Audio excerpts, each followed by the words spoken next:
If you judge other people by the color of their skin, by the amount of a chemical in their skin, you have a mental problem. People invoke mental insanity defense for their actions.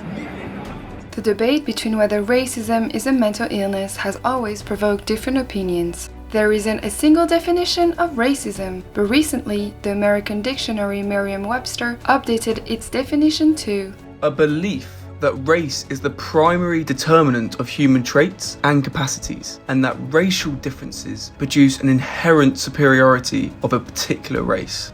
The first time social scientists started trying to explain the extreme prejudice and bigotry from a mental health perspective was during the 1930s, during the rise of Nazism and fascism. 40 years later, New York professor Alvin Poussin first attempted to get racism added into the Diagnostic and Statistical Manual of Mental Disorders after visiting one of the US southern states. My position is that extreme racism is a mental illness because it represents a delusional disorder. Anyone who feels that all blacks or all Jews are responsible for all the problems in the world and that they have to be exterminated to correct it, this represents a delusion which fits into the category of the psychiatric nomenclature for a delusional disorder, and I think is treatable. The petition was denied by the American Psychiatric Association. More recently, in 2012, a study by Oxford University discovered that beta blockers used to treat heart conditions could lower people's levels of implicit racial bias. So could racism be a mental illness and could it be cured? Absolutely not. And if it is a mental illness, then everyone has it. But one particular expert disagrees. She strongly believes that her work and research as a clinical social worker has provided evidence that racism is indeed a mental illness. So I started a ton of research and I could clearly see the denial, I could see the intellectualization, I could see the projection, but there were other elements that I saw that could not be properly explained within the pedagogy of psychology. And that's when I knew that I had to create my theory. I didn't know that I'd create a psychological theory to break down racism. Like, I actually went to a state of denial. Like, did I really figure this out? I really sat there and I thought, did I really just figure out how to psychologically deconstruct racism? Based on April Hodder's research, racists are people with attachment trauma and with a narcissistic personality disorder. She says their racist behaviors are a defense mechanism and their way of reenacting their trauma. So essentially, once you treat the attachment wound with evidence-based trauma therapies, you effectively eliminate the defense mechanisms and they stop the racist behavior. Since the death of George Floyd, Google searches for "Am I racist?" have increased significantly compared to last year, and people have been buying more and more books on the topic of racism. People believe that one of the most important ways to fight against racism today is to educate themselves. Racism is not part of the human condition. Racism is a learned response. You have to be taught to be a racist. You are not born racist. You are born into a racist society. And like anything else, if you can learn it, you can unlearn it. Unfortunately, April Hodder does not share the same opinion. It's not about education, it's about healing. That's the point.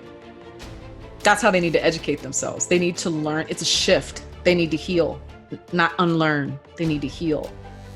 And so what's happening is that people think racism can end by learning. That's not going to do it. So all these people that like publish this stuff and they think they're helping, so it's actually doing the opposite. It's actually reinforcing racist behavior. These books and things that these white people consume, you know what it is? It's an addiction. Despite the scientific arguments, anti-racist activists have pushed back strongly against this association. They are very concerned about the consequences of racism being accepted as a mental health condition.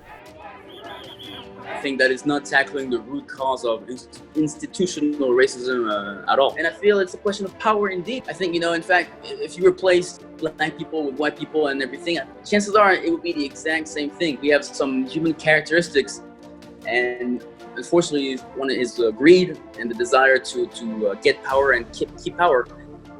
And often institutionalized racism, is a tool of oppression and to maintain the status quo. There have been many cases where racists use their diagnosis as a legal defense when charged with hate crimes. In 1981, Anthony Simon shot his Chinese American neighbor in Kansas, saying that he had anxiety neurosis, afraid that his neighbor had martial arts capabilities. In 2005, the California Department of Corrections reported they were treating some forms of racism with antipsychotic drugs. And in 2011, Anders Breivik tried to plead insanity after killing 77 people in Norway, saying he was on a mission to cleanse the country of immigrants. But some experts still believe in the positive benefits of classifying racism as a mental illness. One thing is, if pathological bias more broadly or racism were classified as a DSM diagnosis, I think, couple things. One is you could maybe incorporate that into your understanding of patients, and also develop treatment protocols for people who have these beliefs or guidelines. So that's one thing. The other thing people have said to me is, oh, if it's classified as a mental illness, then people could get out of crimes by claiming they had a mental illness. And I think, well, they would have to identify as racist first. And so there would be a treatment program for that. They believe, well, if we treat racism as a mental illness, that means that white people are getting away with it. They're already getting away with their racism. What are you talking about? They're already getting away with it. If they get treatment, they're not going to get away with it anymore, because then they're actually going to heal. The question of whether racism should be considered a mental illness has provoked strong debates and controversial opinions. But for those who want to see it being medically recognized, believe that it is not an excuse and could be a positive way to move forward. As April Hodder said, racism has been in this world for a long time, and our society still hasn't found a way to fix it. She believes it is time to take a different approach and start treating racism through healing.